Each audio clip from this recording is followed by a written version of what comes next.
Hello नोंथांमोन नोंथांमोननो इन्टारनेटआव गाव गावनि भटार आइडिखौ बोरै नायो बेखौ आं नोंथांमोननो भिडिअनि गेजेरजों दिन्थिनो हागोन। नोंथांमोना बे आंनि भिडिअखौ नायनानै सोलोंनानै लानानै नायनो हागोन गाव गावनि भटार आइडिखौ इन्टारनेटआव। आरो नोंथांमोना आंनि चेनेलाव गोदानब्ला चेनेलखौ साबसक्राइब खालामनो थाखाय गुरै खावलायनाय थाबाय। नोंथांमोना भिडिअखौ बयबो जोबजासिम नायलां।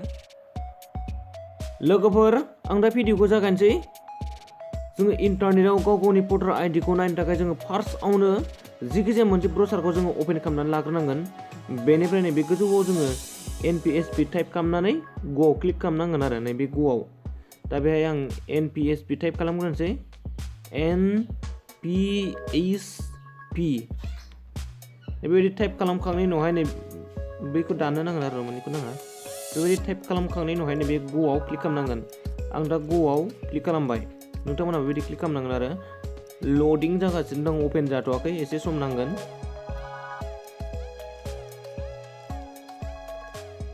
अपेन जाबाय, एसे फुरा अपेन जाजोबाखै। अपेन जाबाय, एसे जुम खालामनि, फिसा नुदों। नै बेनो आरो मेन वेबसाइटआ NPSP सार्भिस पर्टेल बेनो आरो नै बेखौ फिसा फिसा लिरदोंना गोथां गोथां नुदोंना https ओमफ्राय नै स्लेश मोननै दंना www.npsp.in/ बेखौ गुगोलाव टाइप खालामनानै लिरना होयोबा डाइरेक्ट वेबसाइटआव बै सिङाव थाङो आरो बिदि खनले खनले सेरफ्लेनाङा आरो आं दा नोंथांमोननो गोरलैयैनो माने इजियैनो रोंनायनि थाखाय आं नोंथांमोननो बे NPSP बेखौल' टाइप खालामना होदो आरो बिदि टाइप खालामबाबो फैखायो नालाय जाखांफैखायो। बेनिफ्राय जोङो नै बेनि सिङाव हाबनो नांगोन आरो NPSP सार्भिस पर्टेल बेनि सिङाव हाबनो नांगोन। नोंथांमोना बेबायदि हाबनानै सिङाव थांनो नांगोन आरो आं दा नैबेयाव क्लिक खालामसै। नोंथांमोना बेबायदि क्लिक खालामबानो जाबाय। लडिं जागासिनो, अपेन जाथ'वाखै। अपेन जाबाय नै बेनो वेबसाइटआ गिंबाय। बेनिफ्राय बेयाव गोबां अपसन दङ। आं दा नोंथांमोननो खोन्थानो नागिरदों इन्टारनेटआव गाव गावनि भटार आइडि नायनायखौ बेखौ बोरै नायो। नोंथांमोना रोङाब्ला नायदो। नै बेहाय क्लिक खालामनांगोन सार्च इउर नेम इन इलेक्ट'रेल रल। जों बेनि सिङाव हाबलांनांगोन। आं दा बेयाव क्लिक खालामबावसै। नोंथांमोना बेबायदि क्लिक खालामनांगोन आरो सार्चनि सिम्बल हरना बेहाय क्लिक खालामनांगोन आरो लड जागासिनो दं। अपेन जाबाय, फुरा लडिं जाजोबाखै। जाबाय, फुरा लडिं जाबाय। बेहाय गाव गावनि भटार आइडिखौ नायनायनि मोननै अपसन होदों। ओरै नै दा लेफ्ट साइडआव नै मोनसे अपसन दंखायो, नै सार्च बाय डिटेल्स, बियो लेफ्ट साइडथिं थाखाबाय। ओमफ्राय ओरैजाय राइट साइडथिं मोनसे अपसन दंबावो, नै सार्च बाय EPICNO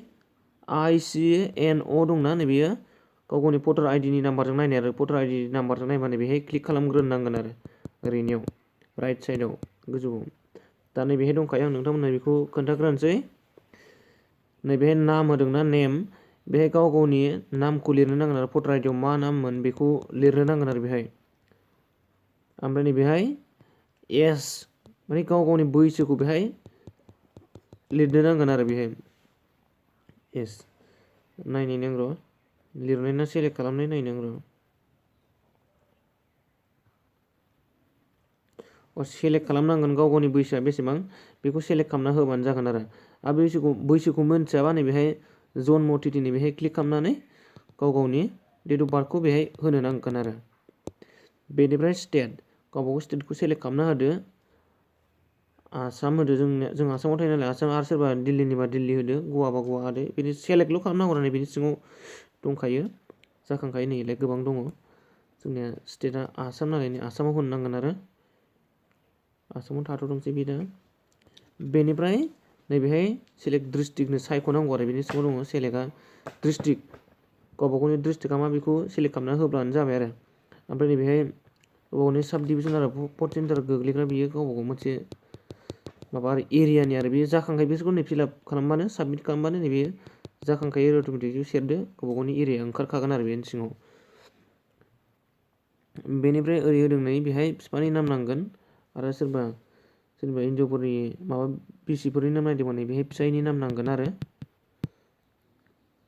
बेहाय लिरना होबानो जाबाय आरो बेलाय फादार्स होदों फादार ओमफ्राय हासबेन्ड नेम होखादों माने गावनिखौ नायोब्ला बिफानिखौ नांगोन आरो बिसिनिखौ नायोबा फिसायनि नामखौ नांगोन बे आरो ओमफ्राय नैबेहाय जेन्डार हौवा ना हिन्जावनि बेहाय सेलेक्ट खालामना होनांगोन आरो हौवाबा हौवाखौ होदो मेल हिन्जावबा हिन्जावखौ होदो आरो हौवाबो नङा हिन्जावबो नङाबा आदार्सआव होदो नैबे थाखायो आरो नै बेबायदि मेल दं फिमेल दं आदार्स दं हौवाबा मेलाव होदो हिन्जावबा फिमेलाव होदो आरो बिसोर मोननैबो नङाबा नैबेहाय आदार्सआव होबानो जाबाय आरो बेखौ नोंथांमोनहा रोंखागोन बेनिफ्राय नैबेहाय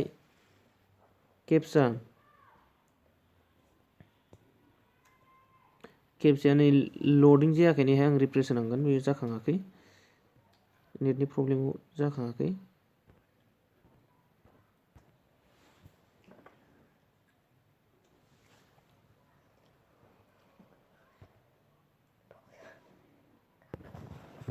नैबे केपचा थायो आरो कड जेरै दं ओरै एखे सेम होननांगोन आरो बेखौ नैलाय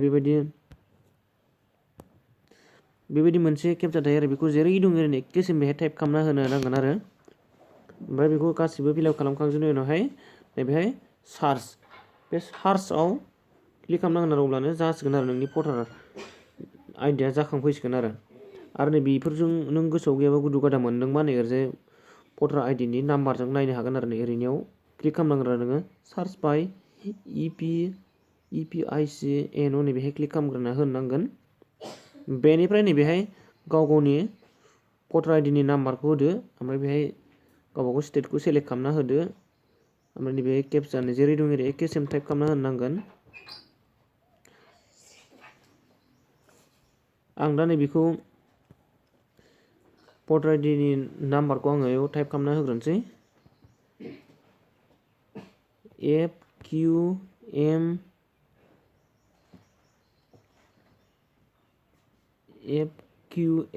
0135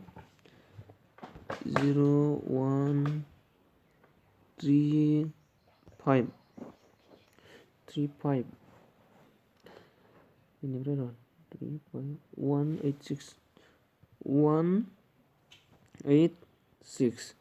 बेबायदि टाइप खालामखांनायनि उनावहाय नैबेहाय गावबागावनि स्टेटखौ सेलेक्ट खालामना होनांगौ दिल्ली ना गवा ना आसाम ना बिहार ना गुजरात ना हारियाना बेखौ होनांगोन आरो आं आसामाव थायो नालाय आसामनिखौ होनोसै आङो नोंथांमोनहाबो आसामखौ होबानो जाबाय बेनिफ्राय नैबे केपचा गिदिराव गिदिर फिसाफ्रा फिसा जेरै दं ओरै एखे सेम टाइप खालामनानै होनांगोन आरो बेहाय एन्ट्रि खालामना होनांगोन आरो बेखौ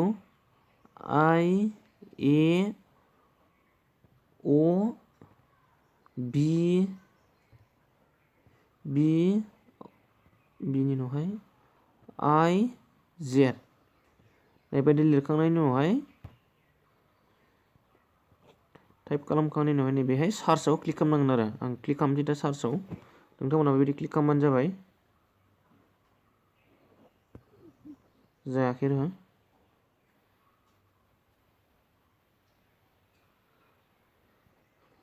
नैबे केपचाया फुल जादों बेखौ आं टाइप खालामफिननो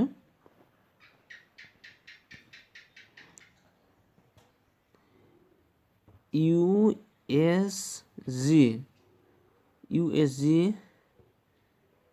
QDN एना गिदिर सरि N नैबे गोरोन्थि जायाखैबा जाखांखागोन आरो दानिया आं बेयाव क्लिक खालामफिनसै नै जाखांफैबाय नैबेबायदि आरो गाव गावनि भटार आइडि आरो ओमफ्राय फिउ डिटेइल्स होनो बेहाय गासिखौबो नुगोन आरो